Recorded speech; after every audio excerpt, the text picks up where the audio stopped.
Da, Erica Clinton. Hi. Yes. Thank you. Thank you. So the cool thing about us is we're kind of getting to know each other, and Yeah. I'm really enjoying that a lot. So first, let me just give a little spiel on what's going on, why you're with me. One, because you're just plain awesome, Oh, and you are the dean of the Swedish Institute in New York, which is tell us tell us a little bit about your. I mean, I keep saying I think I'll probably make it up there before the end of the year, maybe I early hope next year, so. because I Yeah. just want to tour. Because from what you're telling me and the history, and the first school in the state to be approved to give CEs, so Hmm. many cool things. Yeah, 1940s, you have pictures hanging up on the walls from students then. So absolutely. Erica, tell us, just give us a brief overview of your journey to becoming dean of the institute. Okay. Well, the Swedish Institute, as you mentioned, had a long history. And it's kind of an amazing history. I mean, they first opened their doors in 1916 and have been continuously training massage therapists since then. So, Wait, 105 years. wait. Yeah. Say that. It's really. I think this is important. Yeah. Since 1916. Yes. Can you feel that in your bones and muscles about what that must have looked like? 1916. Yes. All right, I'm sorry. I had to get that out. That's okay. I mean, when I say it, people are like, they start doing the math and they're like, wait a minute. That was like the turn of the century. Uh-huh. And we're in a new century. So lots of stuff has happened. Um, so 105 years this year. It's And amazing. small school when it started. It was the School of Swedish Gymnastics, which, from what we understand, is kind of how massage was thought about. It was almost like personal training and soft tissue manipulation. And then the name kind of evolved into the Swedish Institute School of Massage and Baking. Baking was an actual type of heat therapy Oh, uh, no way. at one point. Yeah. Oh, that's such a cool little bit of trivia there. Yeah, and we found that out when we had our centennial celebration, and people from all over the world actually who knew about our school started engaging with us, and one person sent us their degree. I don't know why they sent us the whole thing, but it said Swedish Institute School of Massage and Baking. So then we had to run and figure out what this baking thing was, and we literally found pictures of our students doing this technique where you cover a person in a sheet and it has all these light bulbs on it, and the light bulbs light up and it produces heat to the body. Very like, That's okay, wild. this is where we I like started, that. people. Yeah. Before we had hot packs, we had baking. Huh. um, and so through that long history, we have been really prominent in moving massage therapy forward in the state of New York. I believe in 68, we helped the governor at the time, which was one of the Rockefellers, I believe Nelson Rockefeller. We helped develop the statute to have massage therapy become a licensed profession. In, I believe it was 1983, 1984, we were the first massage school to achieve federal accreditation, which is now a standard for most schools that operate in the United States. But we were the first, and we've maintained that accreditation with the same accrediting body since that time period. As well as something that a lot of people are completely unaware of is obviously being in New York City, we were greatly impacted by 9/11. And our Mm. school actually became a center for massage therapy deployment during the recovery period, which took about a year. So, Oh, I yeah, remember that brief, like, in my head, that they were recruiting us to yes, come and work. Oh, yes, I yeah. remember that. So they would And go to your. yep. So my school, basically the owner of my school, is this wonderful woman, Paula Eckhart. she basically took one of our administrative assistants and made this her job basically for 2 years.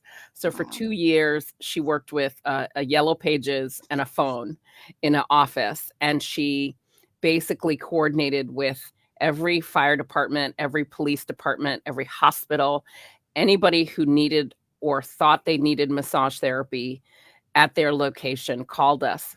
And she deployed therapists to all of these different places. And basically, with like 10 million stacks of Post it notes, organized this huge deployment process, which I was a part of. I actually spent about 8 weeks at Ground Zero working right outside the pile, actually, at the 1010 firehouse. Wow.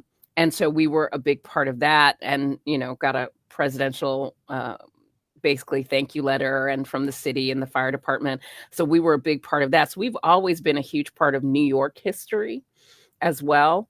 And so in that 100 years, trained tens of thousands of massage therapists.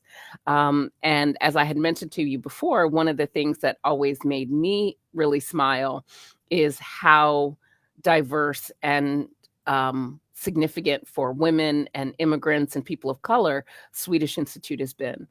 So after we were opened in 1916 by this gentleman called Captain Melander, and he's great. He's got, like, we have pictures of him, and he's just sitting there very stoically in the center of the class pictures as the school director and owner.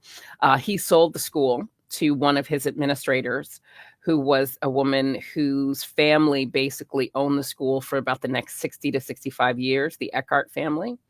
And she passed the school down to basically a lot of the women in her family. So from Captain Melander, we have all women ownership and CEOs, as they say.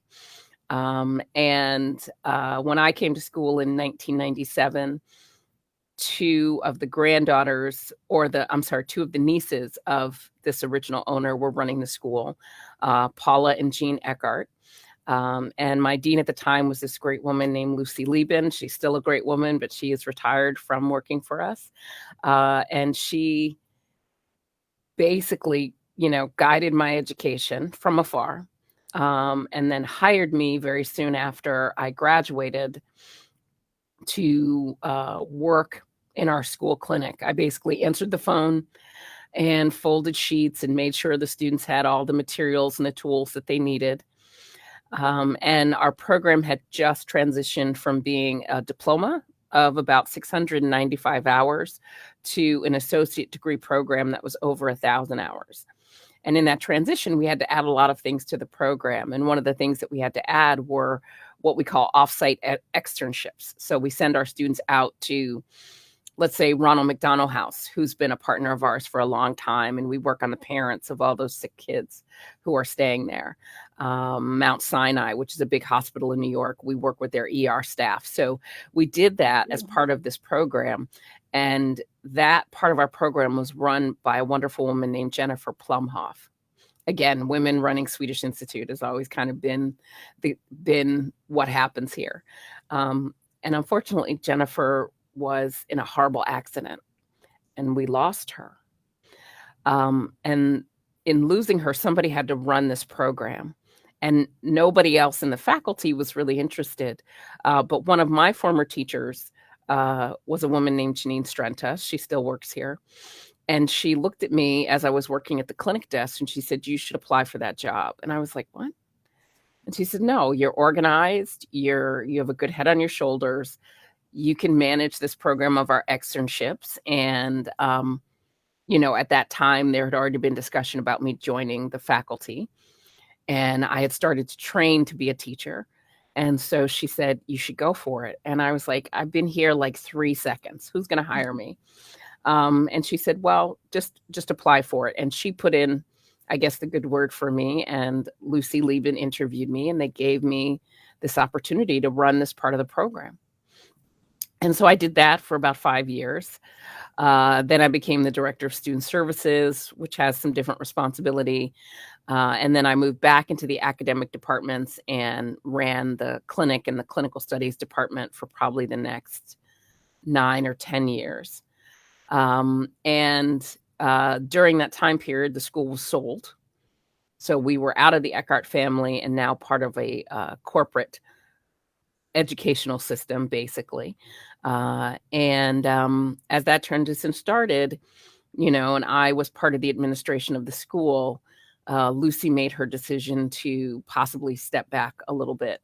And so I was probably one of 4 people who interviewed to become the assistant dean, which became her right hand. And then when she retired in 2016, I became the dean.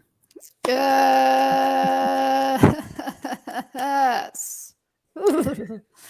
Yeah. So, I mean, one of the things I like about speaking with you too is how well you know the history of the place that you belong to, which I think is very cool. And I wonder if you could take us through maybe a brief journey of what it's like when a student enrolls with your institute. What does that look like, and how would you say you continue to be a little different? Well, obviously, being a massage school through the pandemic has been amazingly interesting, and I am so proud of what my school has done to kind of just ride the wave. Like, whatever was happening, we were like, "Okay, this is the direction we have to go in to keep doing what we're doing." And I very much appreciate that our ownership has said, "Whatever you guys need, just tell us," and has been able to keep us going. We also did something pre-pandemic that was extremely helpful to us in today's world, and we embraced technology. So all of our students in our massage program and in all of our programs receive an iPad as part of their training and education. That's cool. And we were introduced to this when Apple started doing more things on an educational level, and some of those they have not maintained. But it's been interesting for us because they presented us with an opportunity to use technology to kind of level the playing field of cost and access to resources for our students. So in 2014, we embarked on our iPad project. We gave every faculty member an iPad and every student. But prior to that, particularly in my program, we always had a problem with resources because we would print manuals for students, and students would have to purchase those. And oftentimes students cannot afford to purchase their materials. So we would have students go through a whole program and never actually have a book as they should have. Apple has a tool called an iBook or a multi-touch book. And I was very lucky to have a staff member who could embrace this creative process. And he's a graphic designer, basically. And he ran our Western massage department. His name is Mark Proctor. And he produced these amazing, amazing virtual manuals that we could upload into the iPads, and every student would get a book. They were charged for them, of course, but it wasn't dependent on, oh, you have to go to the bookstore and buy this book, and it's $35, and they would rather eat that week. Mm-hmm. But instead, everybody got their books. And in this really amazing interactive form. I mean, they have pop-outs. When you come to New York, I will show you some of these. They're so fun and so ingenious. And so we did that in 2014. So for a student who comes into my school now, the admission process has also evolved so that if you don't want to come into our school, you don't have to. We can do everything with you virtually. I have a financial aid team that's amazing, an admissions team that's amazing, that somehow gets all of this done for people, whether they can physically be in the school or not. Now, for massage, they obviously have to come in because virtual learning can only go so far. And in the state of New York, we're only allowed to do virtual learning as far as we can lecture. Anything that's hands-on has to be done in person. So we also organized our program where we started out with science courses. And then in the second semester, they move into technique courses. So that first semester, they're just getting acclimated to what it is to be a student. So they get admitted, They go through their financial aid processing. We are able to give them funding from the federal government in the form of grants, loans, and aid that is specific to New York State. And we figure out with them how they're going to pay for their education, with a goal of keeping their loans as low as possible and also making available as many resources as they can. And then we orient them, because the iPad for many people is a new device. Most people have a smartphone, but the iPhone is a little smarter, I'm going to say. And so they go through an orientation process with our IT department. We set up all their iPads so everything is ready to go on the first day. And then they meet with myself and my assistant dean, because massage school is different. It's not like other school. It's not like other college. And so we have to go over kind of the basics of, you are going to take off your clothes. You are going to touch each other. Okay. And you're going to have to be comfortable doing that with whoever we pair you up with in this room. You also are going to have to study, right? It's disheartening sometimes, but I totally get why people think all we do is like put lotion on our hands and do this choreographed dance. Right. And then when they find out, it's like, no, it's actually a decision-making process, which means you have to learn the body. You have to know all the bones. You have to know all the muscles. You have to know how the brain works. You have to know how disease happens. You have to know what to touch and what not to touch. And then they go, oh, there's a lot of information here. But we try and be very honest with them in the beginning and let them know that what they're going to learn is going to be so interesting. Oftentimes that will overwhelm the fact that this is a lot of information. They're going to use it all the time. So unlike in college where you take English and then you walk away from it and then you take statistics and you never use it again, everything you learn in massage school, you're going to continue to use every day in school and then in your life as a touch professional. Love it. And they go, oh, it all has a rhyme and a reason. Plus, because they are all on the same journey, the camaraderie that develops in massage school is like no other. Mm-hmm. I mean, we did an event last night. We did some chair massage because we had just gotten finished with some midterm exams, and then there's some more upcoming. And it was also Halloween. So we played music, we made scary punch, we gave them candy and sugar, which their teachers probably didn't like, but whatever. And we had them just massaging each other. And there was so much excitement, so much energy. And I realized that that is so unique to us, because even if they don't know the person's last name that they sit next to, they touch this person. Right.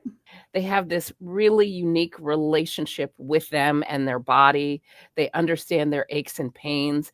And again, they're all on the same journey. So they all have a lot of the same woes and worries and test anxiety and whatever else is going on.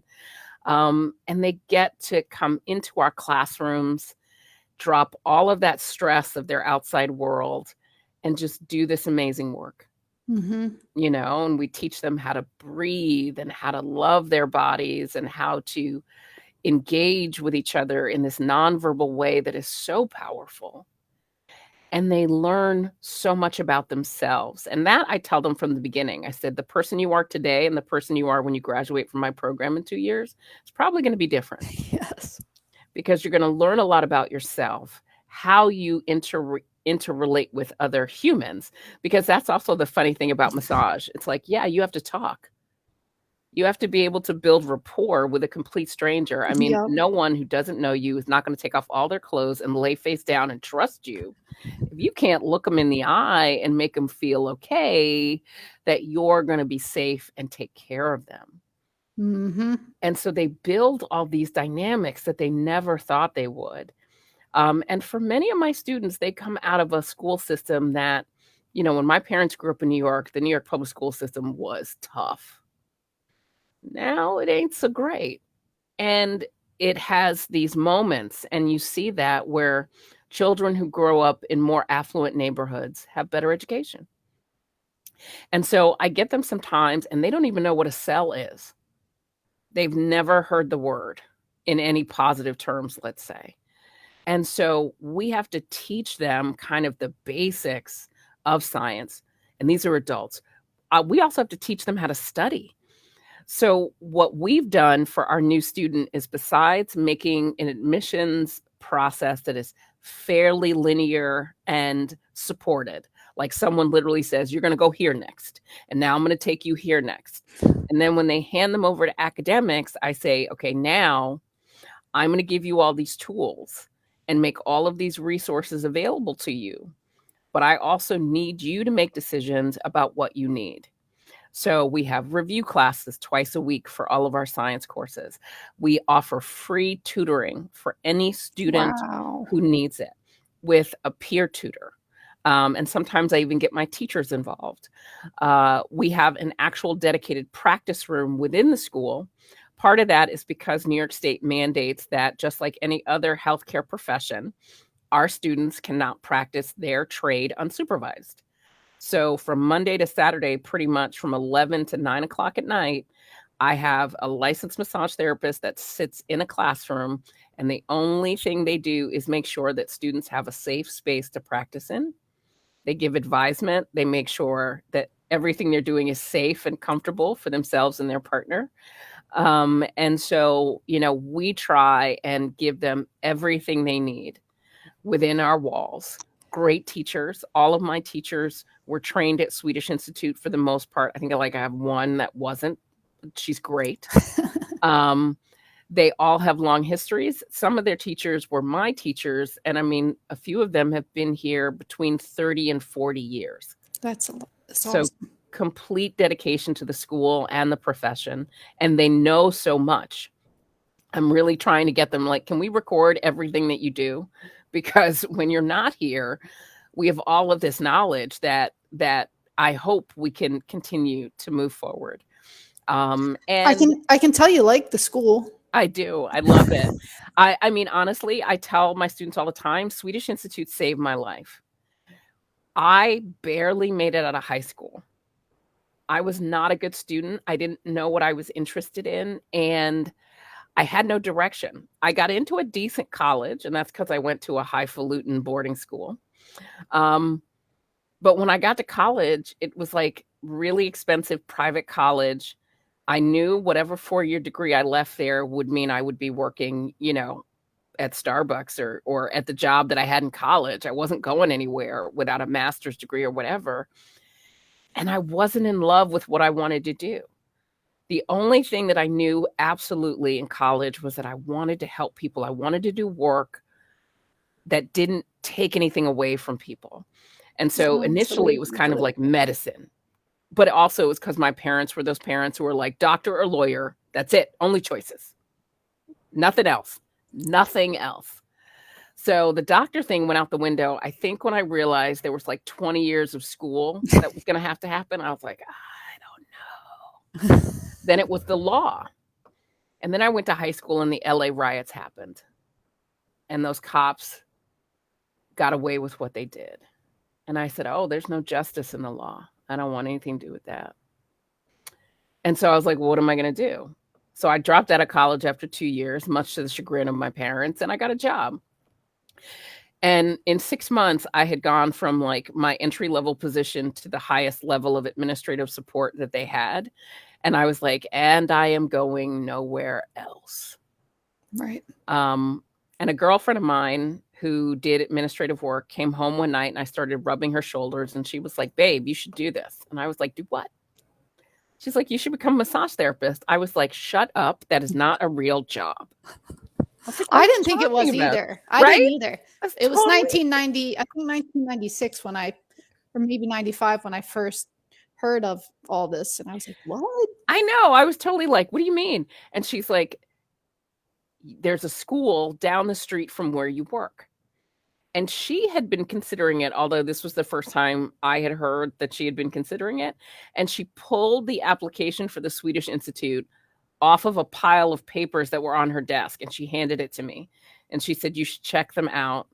I think you have really good touch, and this could be something for you to do. And so I went to an open house, and one of my teachers, who is still with me today, he walked into the room with this huge stack of like anatomy books and pathology books, and he like slammed them on the desk. And I was like, oh my God. And then I looked at him, So he kind of looks like Albert Einstein, but his hair is like orange, and he's wearing his spectacles and a white lab coat and a Homer Simpson t-shirt. The one where Homer has Bart by the neck, right? And I thought to myself, this is very interesting. And he started talking about massage and all the stuff we would learn, but there was this humor in him and clearly in the Homer Simpson t-shirt. And I said, I'm in. I Mhm. totally want to do this. So then I went home and destroyed all of my parents' dreams, right? I said massage therapist, and my father just walked away looking at the floor. He was like, oh, God. And then I started school. And for the first time in my academic life, I was a good student. I had never gotten straight A's before, and I got straight A's in massage school in subjects that I was like, are you serious? The That's great. nervous system? What the? And in the midst of my training, my father died. Oh, I'm sorry. And the reason I finished is A, because I knew he would not want me to quit something I had started, even as abhorred as he was at the thought of me becoming a massage therapist. But my friends in massage school absolutely came to my rescue.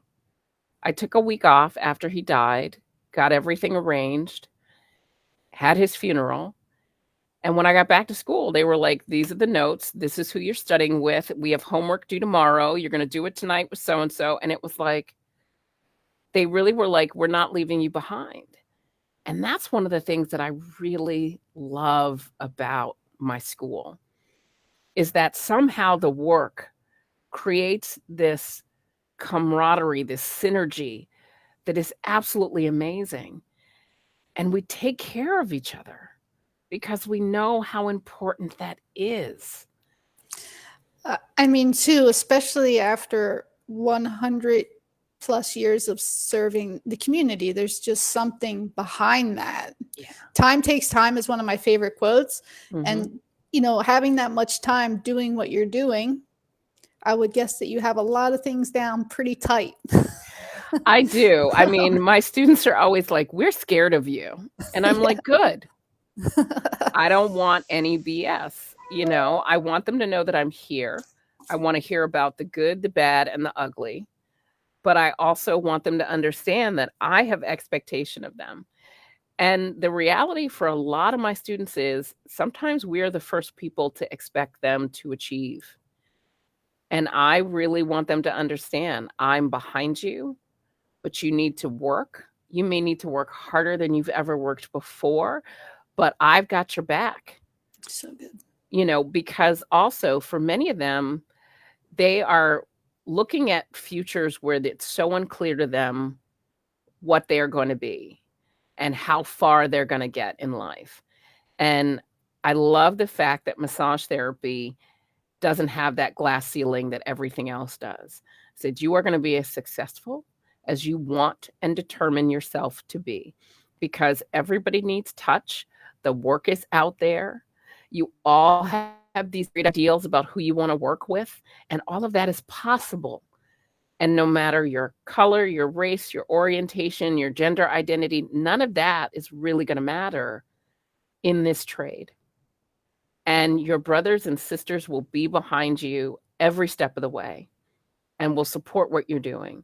You know, I am very blessed to have a graduate who has basically started a multi-million-dollar business. And she is not one of many, but a number of my graduates have been that successful and have been committed to our school. So she comes back here 3, 4, 5 times a year to talk to my students, to inspire them, to let them know that you can take a small practice and turn it into a big business with just the right attitude and good decision making. And utilizing the resources that are from your alma mater. And I'm like, woohoo, we didn't do anything. All we did was train her. But she got something so significant from this experience that she has turned it into this hugely successful multi-million-dollar business. And I'm just like, yes, Yes. Erica Clinton. Thank you so. What a wow. Yeah. I'm coming. You know, I am coming. You I'm have to coming. come. You have There's to no way I'm see not coming. I all of have to this see it. stuff. And I have to show you all the pictures from like the 30s and the 40s. You'll I love love them. those. Like I used to have a house full of those. I have them, and I love the old pictures. I have actually a picture of the first Miss American beauty pageant in my. I love those old photos, so Oh I'm my excited to gosh. see those. And I just want to say thank you so much for your time. You and I are working on a couple side projects that'll be Yes. released in the next few months, so I'm excited about that. And congratulations, you were on the ABMP summit, so congratulations on that. Congratulations on your journey and the Swedish Institute in New York. Yes. Yes. Thank you for joining me. Anything you want to leave us with? No, I mean, You hit it. just so many things that I got to say today. I was like, yay, because, you know, it sounds hokey, but I love what I do. I love what I do as a massage therapist. I love what I do as an educator. Administration has its moments, but I love that I can be a significant part of this process for people who are going to be the next generation of our tribe and are really going to take the world by storm. You know, I truly believe that, particularly post-pandemic, massage has become so significantly important for many of us, myself included. Yep. And I'm just so thrilled for what the future holds for them, and that somehow Swedish Institute's massage therapy program is a part of that. Erica! And you are amazing, by the way. Just I am so happy that we met and so happy that we're going to work together. I know, it's exciting. You're fabulous. What? Thank you for joining. Hang tight for a minute, Erica. Everyone, hope you enjoyed. Until the next time, peace out.